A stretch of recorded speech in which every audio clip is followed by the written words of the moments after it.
Hello and welcome back. This is video 2.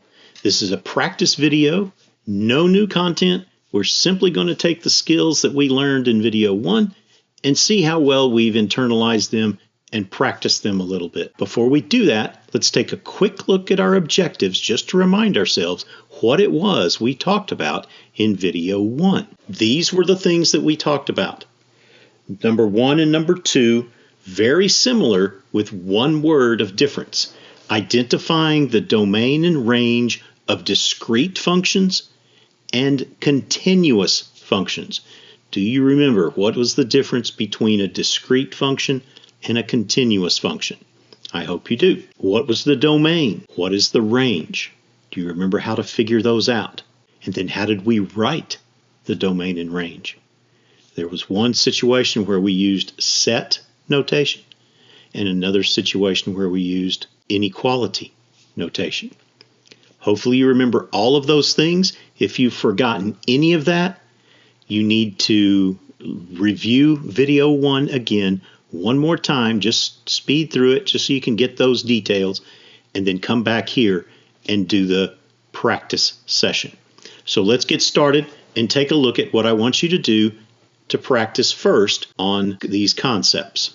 Here's the first set of questions that we want to look at. There are a set of red dots and there are a set of blue dots. Those represent different functions. And there are questions for the red function, questions for the blue function. They're not different, they're the same set of questions. So just realize that we're talking about the set of red dots and the set of blue dots. And so for the set of red dots, is this a discrete or is it continuous? What type of function is it? What is the domain and what is the range? And then for the blue, it's the exact same question. Is it discrete or continuous? What is the domain and what is the range? Hit the pause button, do your work, then hit the resume button and compare how you did your work to what we actually do for the answer. See you in a few minutes. Welcome back. I hope you were able to get your way through those questions rather quickly. And if it wasn't quickly, I hope it was at least competently. In other words, you may not have worked very fast, but you knew what you were doing. And that's equally important. So let's take a look at the red dots first. I'm looking at the red dots only. This one is going to be discrete or continuous. Hopefully you put discrete because it's individual points. It's not a continuous line. What about the domain? Remember, the domain is the shadow that these points put on the x-axis. It's the x-axis. So if I look at that, I'm coming through here and I'm saying, okay, I've got a 2, a 5, 7, 8, and 9. It's those 5 numbers only because there's no line in between those dots. So we're going to use set notation right here, which means we're going to put a bracket that looks like that, and we're just going to write those x values down. We've got a 2, a 5, a 7, 8, and 9. And again, we put those in least first all the way to greatest. That's the domain. What about the range? The range, the y values. So we're going to do our dots. What are the y values associated with that picture? Remember, the graph is just a picture of a function. And as I look through here, I've got a 2, 3, 5, 8, 12. So we're going to come over here. We're going to put our brackets in. And we're simply going to write those numbers, least to greatest. 2, 3, 5, 8, 12. And that's all there is to it. That's the domain and range of the red dots. Now let's go to the blue. Blue. Are we discrete or are we continuous? Again, we're discrete. Discrete on that one as well because it's just dots. It's not a continuous line or a piece of a line. What about the domain? So let's look at the x values for the blue. We're going to come down here. There's a 2, 4, 6, 8, and 9. So the domain, we're going to put our bracket in, and we're going to go 2, 4, 6, 8, 9. There's the domain. Remember, the domain throws a shadow onto the x-axis. X-axis here, y-axis there. The range throws a shadow onto the y-axis. So what about the blue dots here? We're going to come across. Here's a 9, cross to the 8, cross to the 6, cross to the 3, cross to the 1. And we'll put those in order, least to greatest. So we've got the set notation set up. And now we're going to put those in 1, 3, 6, 8, 9, and we're done. Those are the y values.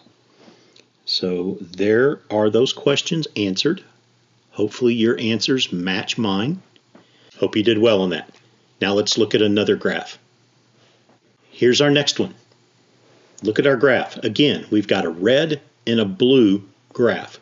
Picture of a function. The blue one, you might say, Mr. Harrington, we haven't seen anything like that. It's not a straight line. And you're right. But it doesn't change how you're going to work the problem. Work it exactly the same way that we've been talking about. So for both of these graphs, D or C, discrete or continuous. You need to determine discrete or continuous for red and for blue. Then I want you to write the range, and I want you to write the domain for both the blue and the red graph.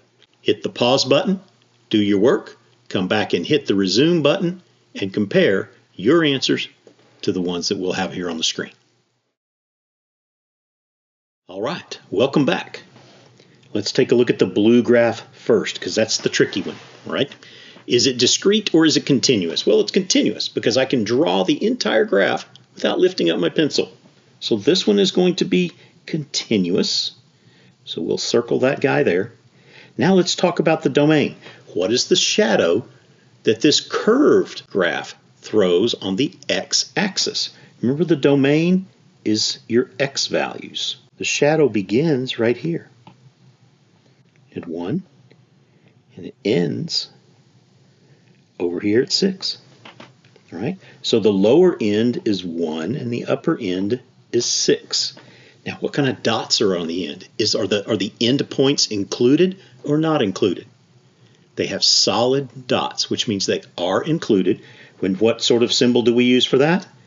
We've got to put the or equal to. So less than or equal to on both of those right there. How does that read? Read it for me. X is between 1 and 6, including 1 and including 6. What about the range? We're going to look at the way the shadow falls on the y-axis. Remember, the y-axis is up here. So here we go across.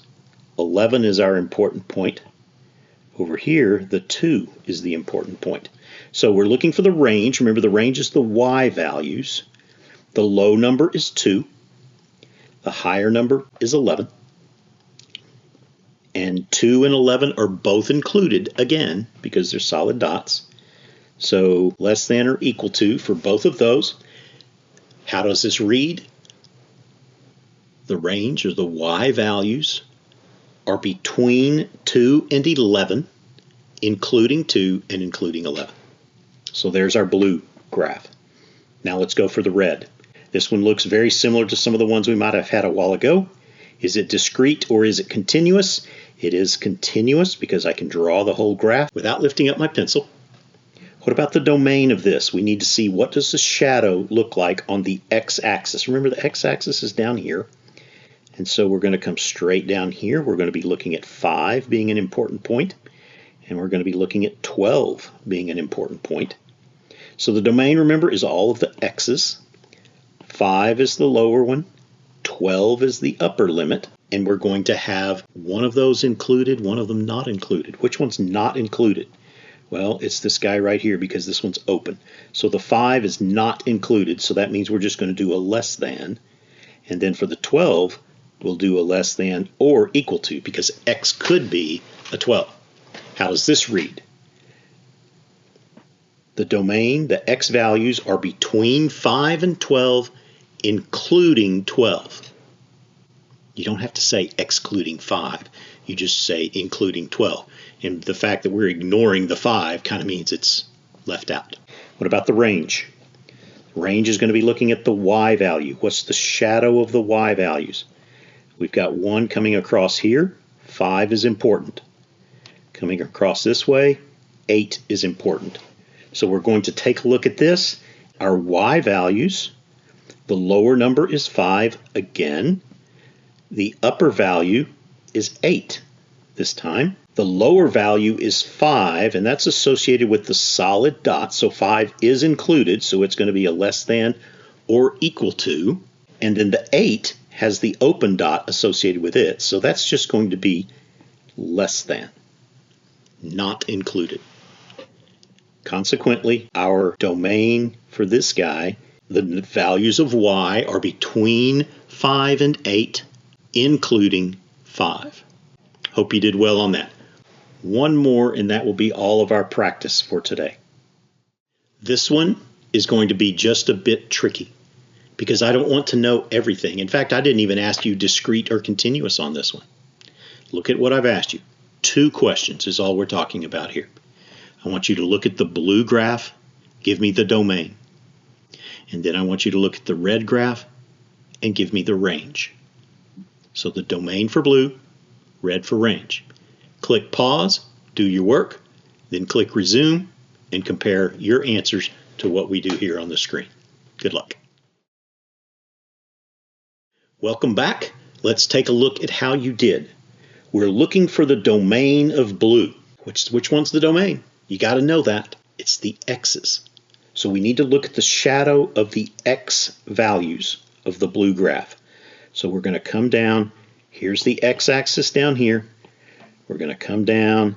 That's an important point, and this is an important point. Remember, we're looking for x's right now. 2 is the lower limit. 11 is the upper part of the shadow. Are 2 and 11 included? Neither one. We haven't seen that yet, but that can happen.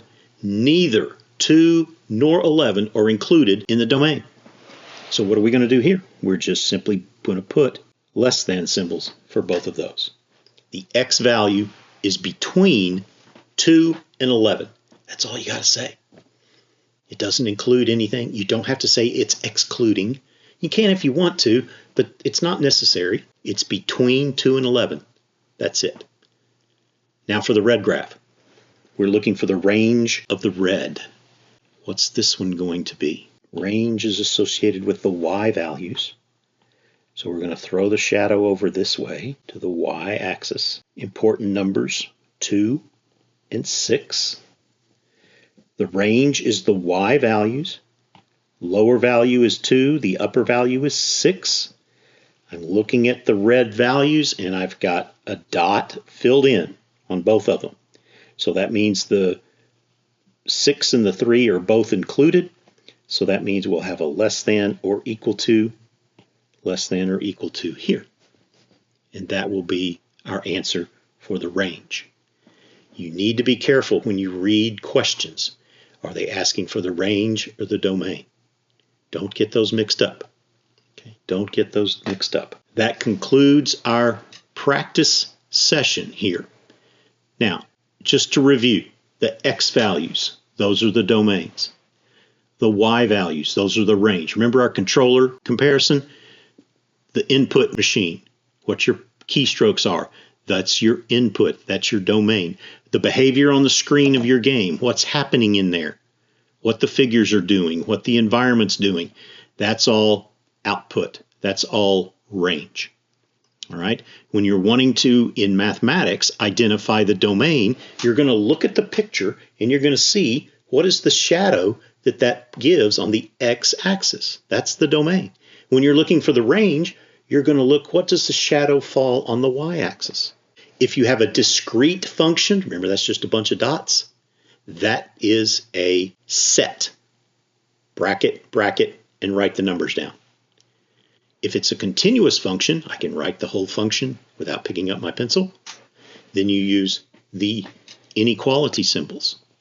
If you are unsure of this material and you are concerned that you're not quite ready for your quiz yet, you are welcome to go back and review video 1. Lots of problems in that.